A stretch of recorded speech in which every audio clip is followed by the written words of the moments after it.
Hello, everyone. My name is Kay Ramirez. I am the Managing Director of Studymove, and it's a pleasure to welcome you to our second key data update of this year.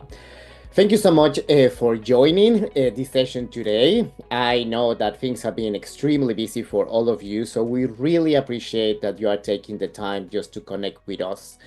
And today we are going to talk about a very interesting topic. In fact, we actually had a really good response for this particular session. It's a topic that has been kind of floating in the air of international education for quite a few years now, but it definitely has landed in the last probably 12 months. And of course, I'm talking about the topic of social license.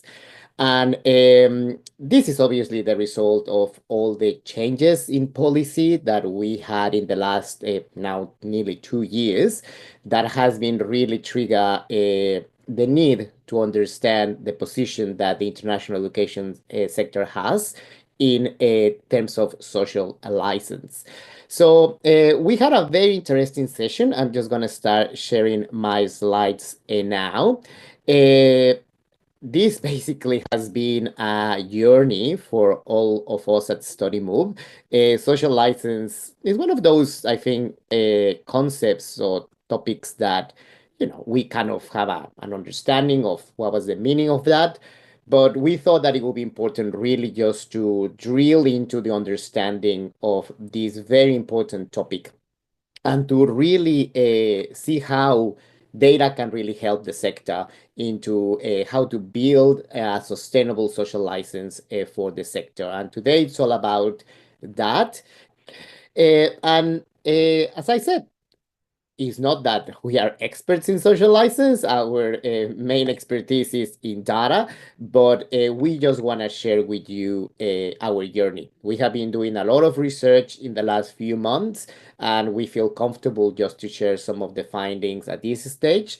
But we know that the sector as a whole is actually moving forward into understand and more actively taking a role on how we can actually build up the social license of the sector. And with that basically understanding that this is just an initial phase, we want to thank everybody for joining us, and we are happy just to share this with all of you. And in order to do that, we actually have split this session in three main parts. We just want to give a little bit of a background of where we are in terms of our understanding of social license. As I said, our journey to have a better understanding of how this will fit and what can we do as a whole just to build a sustainable social license for the sector. From there, I'm just going to share some of our initial analysis, some of the data that we have pulled and crunched to understand, first of all, like why we are in the middle of all this um, uh, kind of like a question of social license and why it seems that the sector has been challenged by the role that we have from a social license perspective. So there is some data that we want to share with you. And also, we want to share a very interesting case study of a very close study destination, close from Australia, that is doing something very interesting in this aspect that I think is worth just to take a few minutes to realize what they are doing and to learn from them and from their experiences that they had at this stage. All right, and we'll have, of course, time for Q&A. I think we have a Q&A button as part of this webinar, so we'll have time just to do that as well. Okay. All right. Before I get into the session, I just want to give everybody an update in relation to our Studymove 2024-5 data reports. Thank you for everybody for their very positive response that we had at this stage, for all the universities and organizations that have been supporting us this year. We had a really, really positive response. And we are very excited to report that pretty much all our reports are now available. The only three that we are actually under development is our analysis of scholarships, which will be ready in about, I think it's at the end of this week or maybe next week. Fees and rankings, which is an analysis of how international fees correlate with rankings. That's going to be available also very soon because QS actually released their rankings today. So that's basically allowing us just to complete the analysis for everybody. So for everybody who purchased this report, you will have access to this very, very soon. And also, we are working in something that we have noticed is getting a lot more attention beyond the world of international education, which is the analysis of postgraduate domestic fees, which that's also under development. So if you have any question or you want to learn more about these data reports, please let us know. We are always happy to help. We can tailor the reports according to your needs. It could be probably for a particular discipline area, could be something more extensive that you are looking for. We're always happy to help you, but I have to say we are very pleased with the results that we have already. And in fact, next week, we're actually going to host an online session all about the fees and how universities have been adjusting their fees, which has been quite interesting in this year of 2025. Okay? All right. So let's get into the actual topic of social license. And I really want to start with putting some background in the analysis that we are undertaking. As I said, for us, this is a journey. This is something that we are just learning and we're starting just to see how the relevancy of this topic could actually be taken into actions that can help the sector. And on that, I want to acknowledge that we as a sector here in Australia, we are not starting in zero. It's a lot of work that a lot of institutions and organizations have already done. And we actually celebrate all that great work that has been done just to really help in terms of improving or getting the right perception for the public. So it's great to know that we are not starting from zero. It's a lot of things that have been done. And it seems that now we are just requiring just to take it to the next steps. And this is basically what we are trying just to support, how we can actually move forward in the development of this very important topic that is really affecting education providers and students as well, as I will explain in a minute. So in terms of the background, I want to just make clear that it seems that in the conversation of social license, there are two main conversations happening at the moment. In one hand, there is a very, very deep conversation about the social license for higher education. And basically, that's a conversation that is related to the role of universities, not only for international, but in general, the role of universities in society. And that's not only for Australia. In many parts of the world, there is this conversation. In Australia, there has been also conversations that are actually questioning the social license of higher education in relation to student welfare, the salaries of senior managers, and also, and this last one is related to international, is the funding model that we have that is creating a larger dependency in international fee revenue. So that's the topic of social license for higher education. But also, and sometimes this is when things get confusing, there is another topic, which is the social license just for international education, that, as you can imagine, goes beyond higher education providers, goes and covers all the sectors where international educations play an important role and engage with us, which is the vocational sector, the school sector, pathways, ELICAs, non-awards, also covers not only inbound students, but also the students that go overseas. So there is a lot more that goes beyond this conversation that is only for higher education. And in the topic of social license for international education, some of the things that are challenging what we do in international education is some integrity issues, what the government has been calling the shonks, or basically malpractices that we have in the sector that they have to be addressed and regulated. It has been questioned also the benefit of international education, and also, and this probably has been the main one, the impact of international students in the infrastructure of the country. And once again, This is not only in Australia, in many other study destinations, there have been questions about that.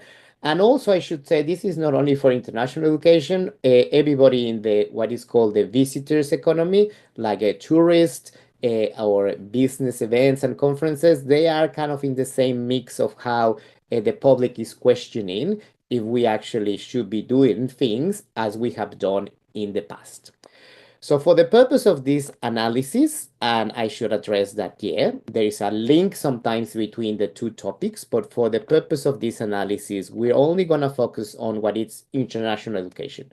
The social license for higher education, it's another big topic that I think is important just to review and address, but at the moment it's only about international education, what we will cover today in this part of the analysis. So let me start with the big question, because we keep hearing that social license here, social license there.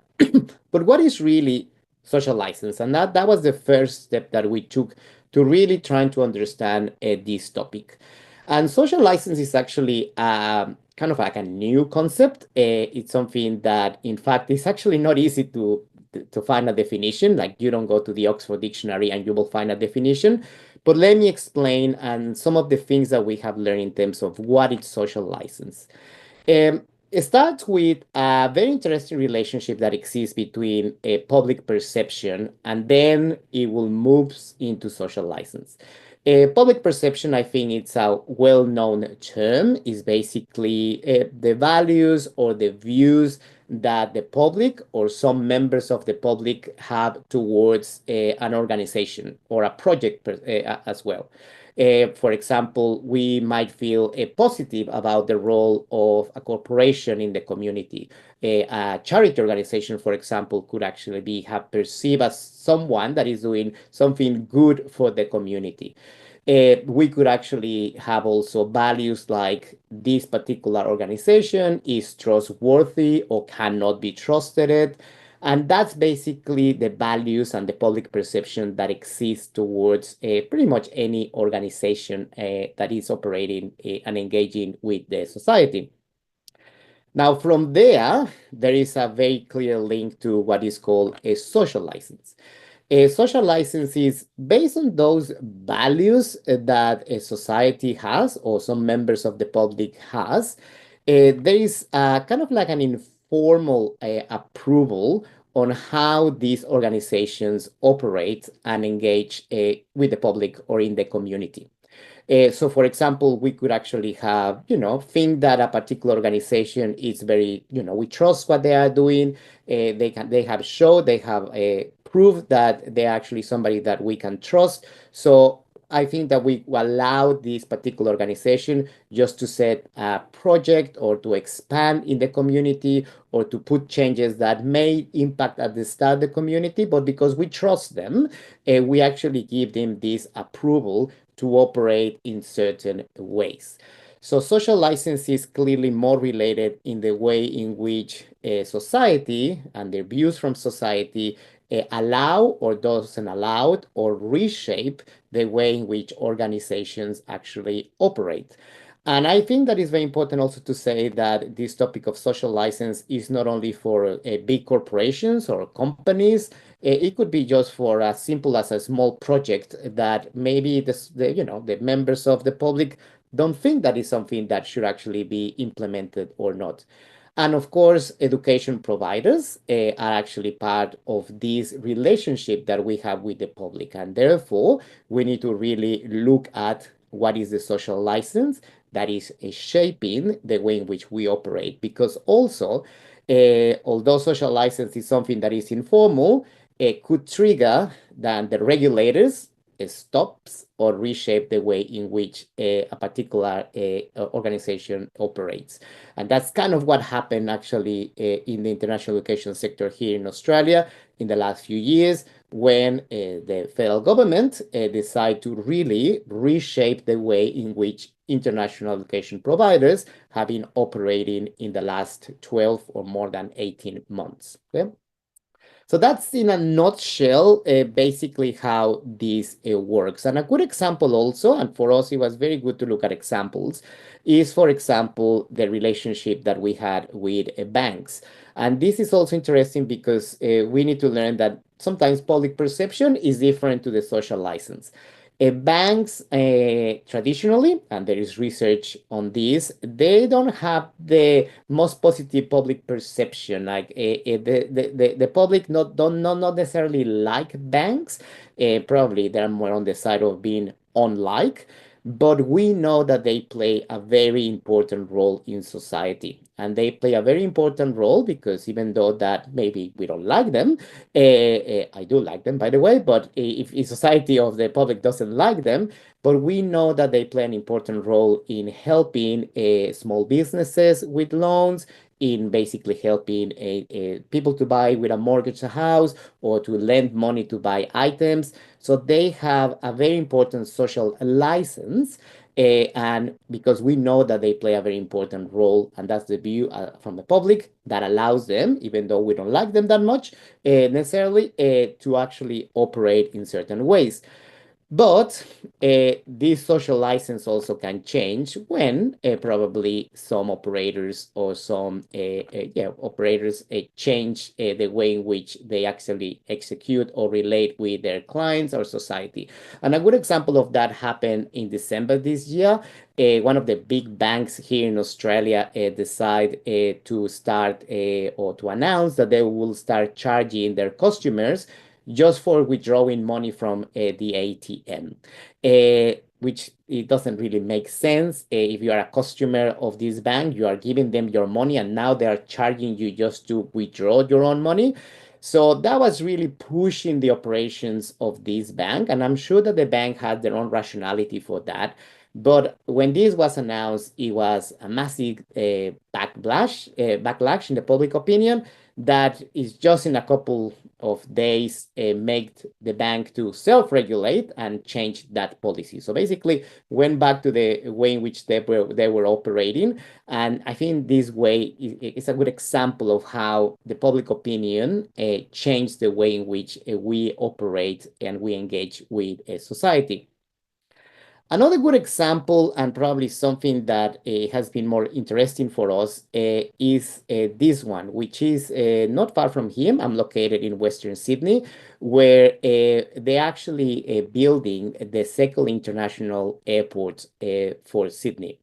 And it's quite interesting just to follow what the Western Sydney International Airport has been doing in engaging with the community. I think that overall in Sydney, we understand that we need a second airport. That's the public perception. I think it has very positive approval rates, this project. But something that is unique about this airport is that this airport is willing to operate 24/7, which we haven't had that in Sydney ever. And in order to be able to operate 24/7, and there is a good reason for this, and I will explain that in a second, they have been doing a great amount of work to engaging with the community and to show them that they can trust them. They have been doing a very important environmental investment. They have been talking to members of the community. They host open days. They listen to the community about their concerns. And with that, they are trying just to earn, and most likely will be the case, that social license that will allow the airport just to operate 24/7. And this is very important for not only the airport, but for the region, because there is a very interesting plan to allow the farmers in this part of New South Wales to bring their fresh produce at any time during the night and put them in planes at 3 a.m. in the morning and distribute them all across Australia and being able just to sell those fresh products when the morning arrives for everybody else. So they are doing all these efforts just to earn this social license that really helps them just to operate to their maximum. And that for me was a very good example of why social license has been so important. And it's something that we really need to put attention. because what happened in the last couple of months, well, more than a couple of months, is that the way in which education providers have been operating has been completely shaken by the new policies that has been established, by the new policy framework, and is making extremely hard to providers to operate. So this is not about making more money or making not it's not about that, in my opinion. It's just really just to find the way in which education providers can operate once again in the most effective way. And this is a good example of that. What you are looking at this here, it's the traditional conversion journey, which traditionally it was all about, from an education provider point of view, to finding the right applicant that eventually will receive an offer that then will actually be accepted into the program, and then we'll start the program. But as I said, the new policy framework has changed this significantly, because education providers can do everything right to find the right applicants to get them in the conversion journey. But in the very last part of the conversion funnel, we don't know if that student will actually effectively will start or not, simply because we don't know if their visas will be granted or if their visas will be here on time. Now, I think also we need to acknowledge that this was the result of the government obviously reconsidering that the volume that we had here in Australia, and this is just their perception, in my opinion, it was too high.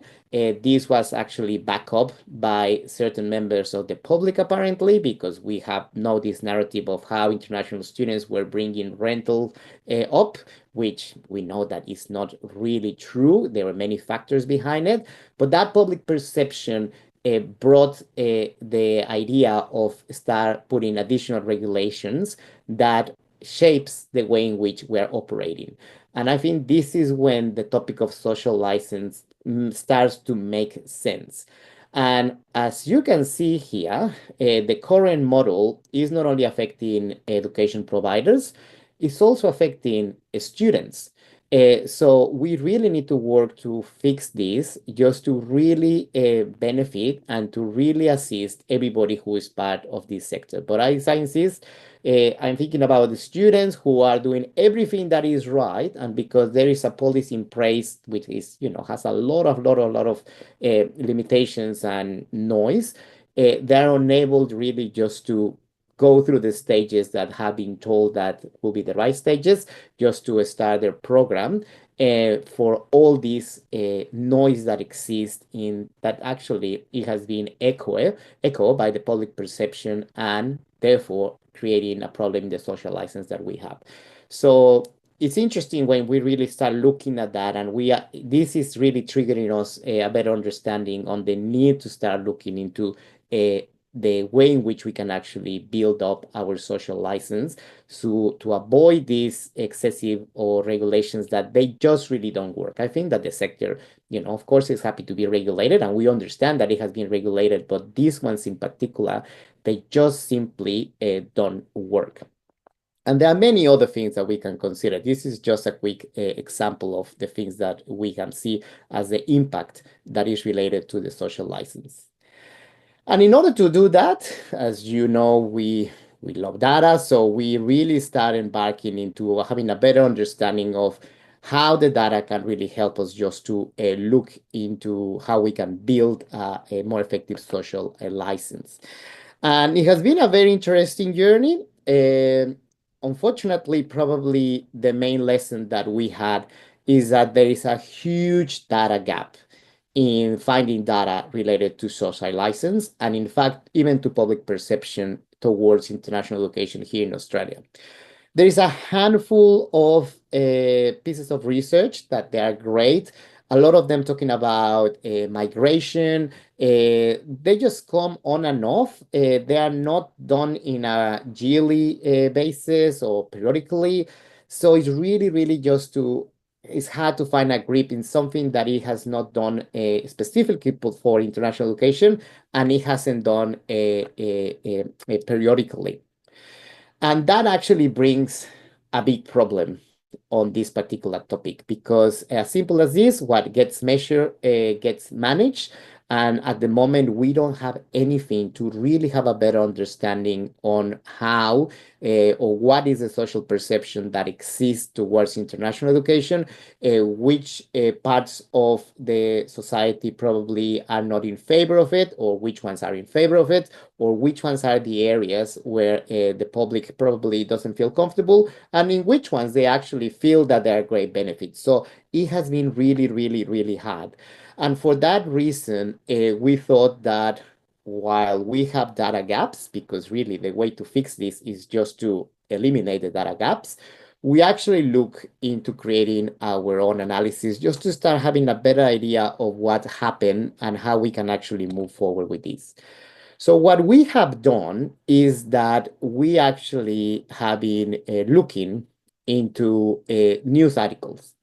And we think that there is a value of doing that, because at the end of the day, news outlets or media outlets identifying topics or content that is newsworthy or it could be interesting for the public. Basically, generates traffic, generates interest. That's basically what they do. And we have been putting a lot of time in finding the information related to these news articles. So it has taken some time, but we have been able just to collect a lot of data into all the news articles that are in relation to international students. And what we have done is that we focus our analysis on national media outlets. So not the specialized media outlets, like let's say the Pine News. No, we went to what is the conversation that the media outlets are putting in general.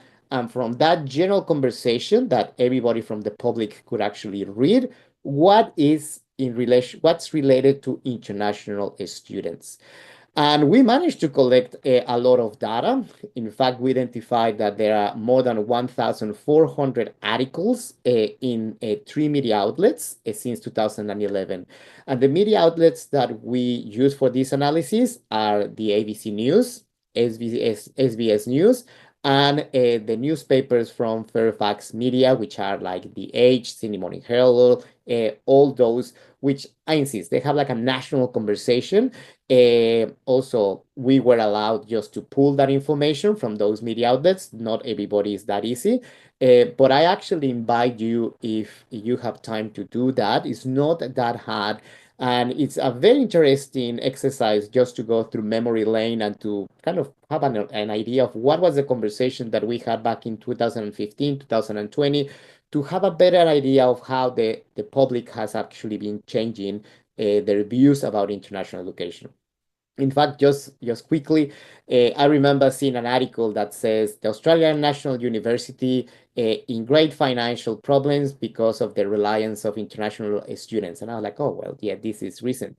It was an article from 2015, from 10 years ago. So some topics have been lingering around for quite a few years. So it has been fascinating to look at all this. And as I said, I invite you, and you will identify things that are relevant for your own institution when you actually do that effort of pulling this data.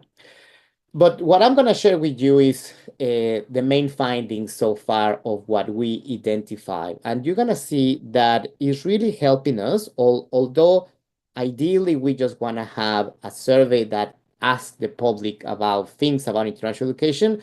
At this stage, this is really helping us just to understand where we at, and hoping that this will help us just to take additional steps in this particular topic. So the first one that is quite interesting is just to see the volume of news articles every year. And these are articles, once again, only related to the topic of international students.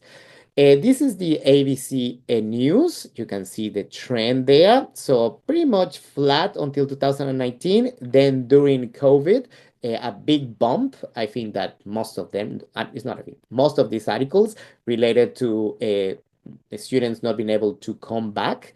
And then it goes back again in 2023 and 2024. Fairfax Media, very similar trend, but then in 2024, a massive, massive jump. Definitely putting international student topics on top of anything that they have done historically. In fact, as you can see, 2016, 17, and 18, pretty much zero articles were written about international students in this media outlet. And SBS News also following the same trend. Now, just to put it in context, basically the three news media outlets with very low levels of articles, which actually makes us think that they thought that it was nothing that it was interesting for the public in the past. Uh, and I think that also we know that probably in 2015, that's when digital newspapers they really reached that maturity. Maybe before that, it was probably some articles on print papers, but from 2015 to 2019, pretty much nothing. But definitely during COVID and after COVID, a clear increase on what they perceive is the interest on the public. And I think that shows that quite rapidly, this topic became interesting or more interesting relatively to previous years for the public. And just to put it in perspective, when you aggregate all the articles on the three sources, you can see a more clear trend. And just to put in perspective, before 2019, we actually had about less than 50 articles per year, which means it's about one article per week. Back in 2024, it was 200, more than 250, which is about 5 articles per week, which shows how much the sector was on the spotlight, which shows that it has been a very significant increase in the interest that the public is having in basically the topic of international students. And I think this shows how important is that we need to shift and start to put in some resources and interest in this topic that is clearly shaping, and I think that it will keep shaping the way in which we engage and basically we execute our own international education strategies. So that has been quite interesting, and I think that shows basically shows that interest has grown significantly, especially in the last year. Now, the other thing that has been also quite interesting is, of course, not only the volume, but also what it's in each one of these articles. What kind of conversations are in these articles? So we use artificial intelligence. I was unable to read the 1,400 articles, unfortunately, but artificial intelligence really helps us just to look into it and categorize the articles, and we identify 7 main topics. The first topic is articles that talk about the social benefits of international education. It talks about Australia welcoming students. It talks about a student that is doing something in the community or something interesting. So those stories about international students. We also identified that the articles, they talk about things like migration. We also identified that there are articles that talk about the integrity of the international education sector. It's all about fraud or cheating or malpractices in the sector, but also there are articles, unfortunately, about exploitation of international students. We also, the system helps us to categorize the articles that are, of course, related to housing and rent and the impact of international students in housing. The topic of universities kept coming, which is interesting because international education, as we know, is not only about universities, there are other sectors, but it seems that at least from the public or from the news perspective, is closely related to university. They tend to attach it to university, which that itself is fascinating because I think it shows that we need to really expand the way in which the public perceives international education, because as we know, goes beyond universities. And finally, the last two ones, articles that talk about financial impact of international revenue, which is about universities financially being affected by all these.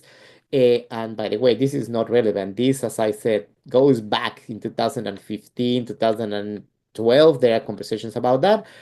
And finally, the last group is anything that is related to policies affecting international students, which also are not new. We have changes.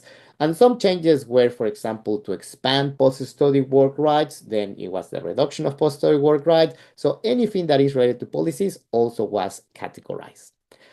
And the results are quite interesting because we then, after categorizing these articles, we look at the distribution across all years. So from the 1,400 different articles, we want to know which basically categories or which content is more prominent than other one.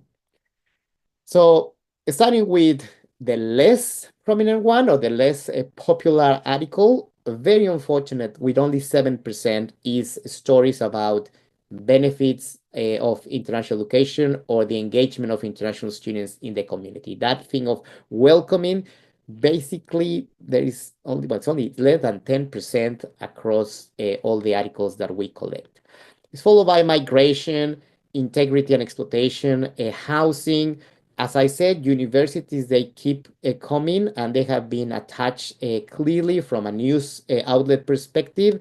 But then look at these ones, which are the main ones. So overall, and I insist, this is not only a 2024, this is going back to 2011, but overall the main topics and what news outlets are putting out there, thinking that it will be for the interest of the publics, it's financial information, like, the revenue and policies.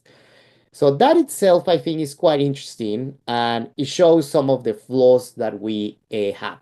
And of course, we cannot control what media outlets, and I'm not thinking or suggesting that, but I think that obviously is creating that mindset in the public that anything that is about international students is either the government is just doing some regulation, is changing some policies, or there is a financial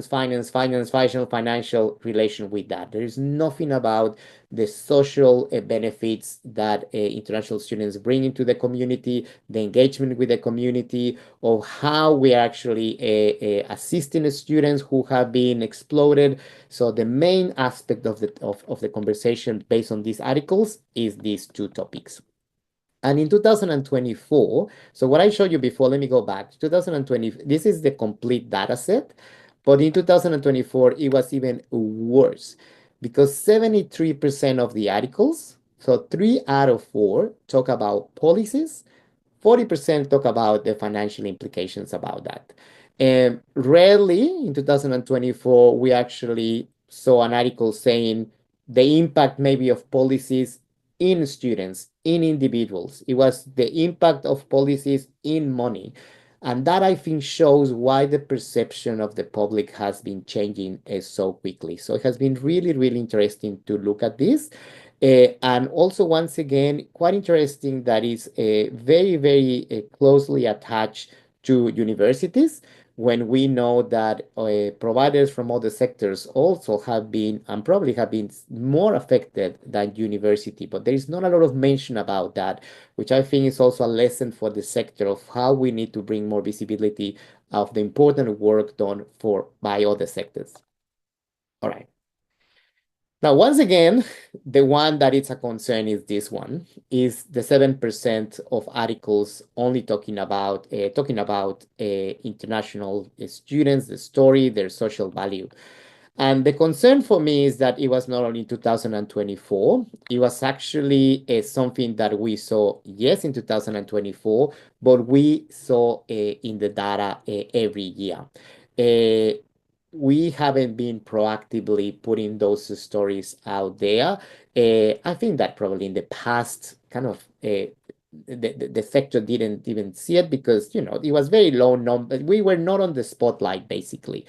But I think this is a good lesson that is helping us just to understand how we can actually move forward and be more proactive in those stories that I think they are very, very important for the public to not only think that it's all about policies and finance, there are many, many, many other important stories that we have in the sector.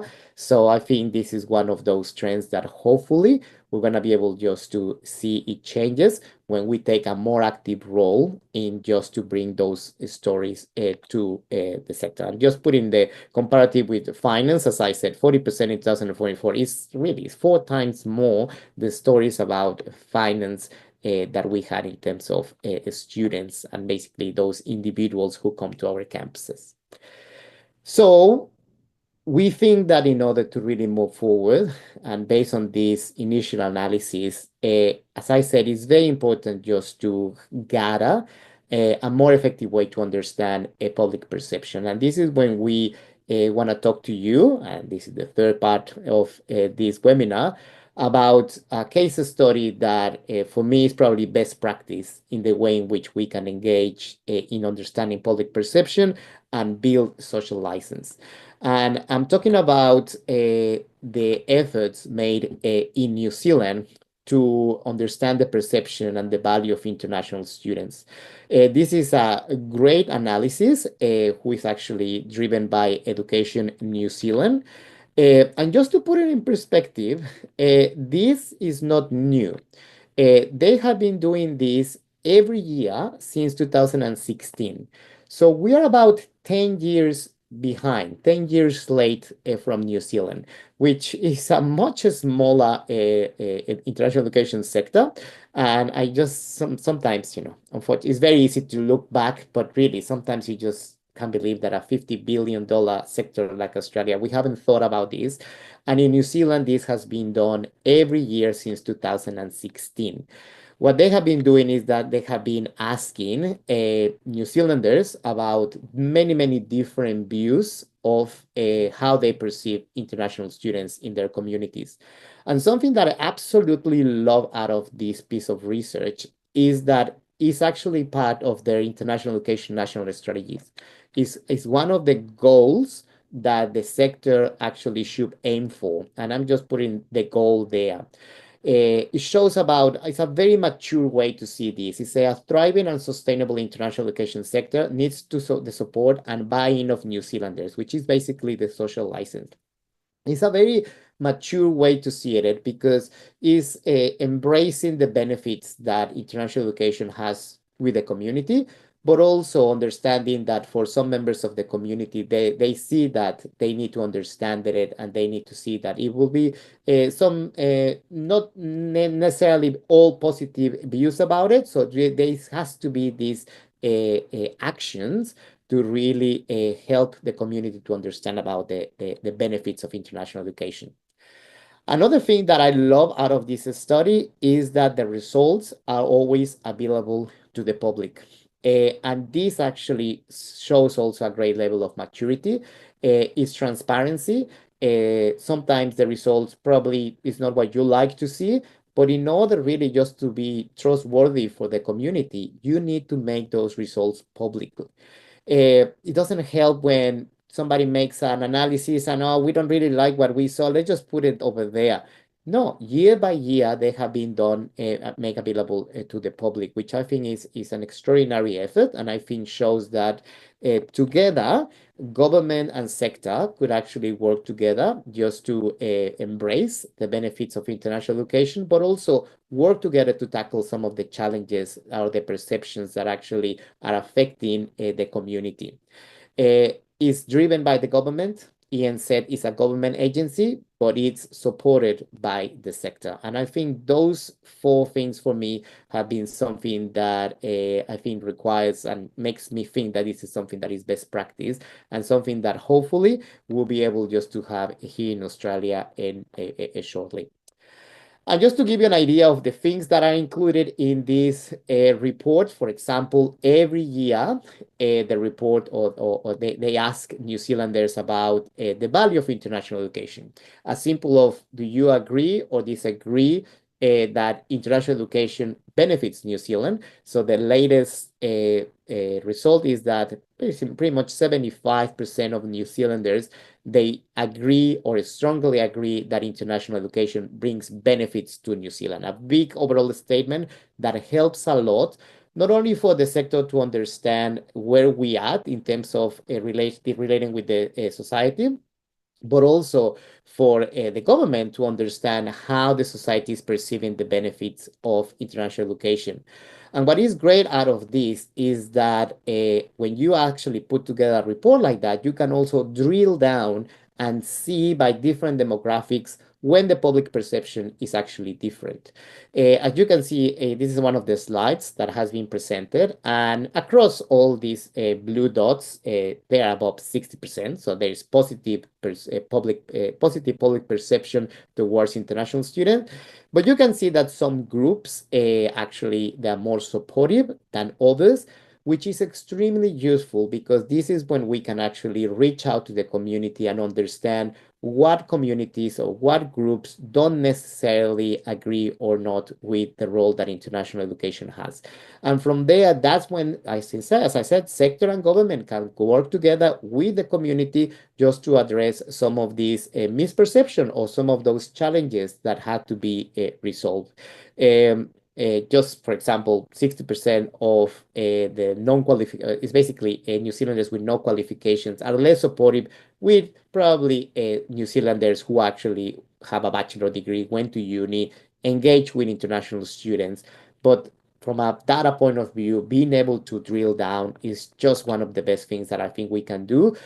So we can actually have clarity on what are the social license and the values that the society has. Other questions that are included, and I thought it was useful just to put it there, is, for example, every year the report asks if the desired number of international students in in New Zealand, basically they ask, should we have the same number, more or less? Last year, only 11% say less. So the vast majority think that they have the right number. It asks questions about, for example, how international students benefit the community, like, for example, the actual education system. Do they make it more diverse? It enrich the experience of New Zealand students. 71% of the responses have said that they agree or strongly agree that international students support the education system. And I don't know if you remember, but last year it was a particular political party saying that more international students actually are affecting the experience of domestic students. Well, in New Zealand, at least, there is a public perception that that's not right. Actually, there is a public perception that international students enrich the education system. But because we don't have this data, we are unable really just to basically talk to stakeholders and regulators on how right or not right is that particular statement. Interestingly, for also, they talk about the skill gaps. Providing needs to skill gaps, 65% agree. So there is a lot of very interesting things that are included. But once again, something that is great is that because it has been done year by year, also the New Zealand international education sector, once again, government and sector together, can actually make an assessment of seeing how these views have changed. For example, with the question of, do international students help the economic growth of New Zealand? As you can see, back in 2016, only 57% of the responses agree with that. Now it's up to 75%. So basically, that's something that has changed, and I think that really helps just to put together different policies or different initiatives that are actually aligning more with the public perception. It also talks about some of the impact that international students may have in the community. They call it potential challenges. And in fact, it has been an increase on the number of New Zealanders, not that significant, but it's an increase on New Zealanders thinking that more international students are actually putting pressure in the infrastructure. From 29 going to 36%.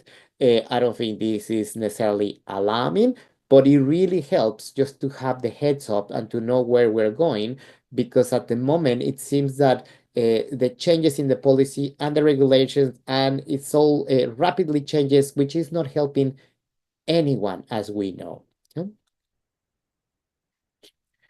So hopefully we will engage into something like that. And for that reason, we thought it would be important just to take some time just to talk about this case study, because it will be a very effective way to move forward.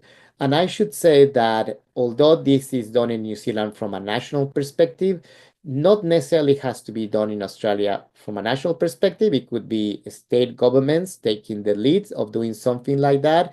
It could be education providers also doing something like that, because at the end of the day, we all need to have our own data set that help us just to understand and take initiatives to engage with the community effectively, but with the vision and the transparency of where we at. And also, I think that I really, really see this is a very mature way just to understand that yes, a lot international education brings great benefits to society, but also it could be affect the views that the public may have or could have. So I think it's an extremely useful way just to move forward with this.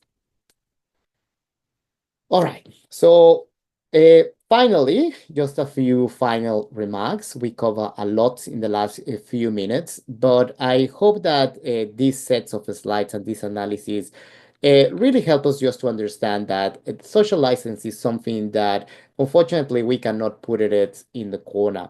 It has grown. I'm pretty sure that in the next couple of years, is going to be an integral part of the things that we do in international education. And when I said that, I think that every education provider will put resources into community engagement, into finding ways in which we understand social values or public perceptions, because it's something that definitely is there and change rapidly. I think that definitely we're in the spotlight more than ever before. But in order to do that, this is our journey, and we share it with all of you. Hopefully, you will actually agree with us. But we think that a really good next step it will be just to get more clarity and to get information that really helps us where we at. I think that sometimes we're afraid of doing this kind of analysis because we probably are afraid of what is going to come back. But otherwise, we're blindfolded taking directions to probably places that probably we don't have to go. So we really need to be brave and to really take those steps just to have a better understanding of where we at. And I think things like what they have done in New Zealand are extremely, extremely valuable. Finally, also, I think that the use of data is really helping us just to understand the public perception, and then from there to put the right message in the community. As you saw, 7% of articles talk about, only 7% talk about the stories of international students, that welcoming perspective of what we do in international education, only 7%, dwarfed completely by the financial and the policy articles.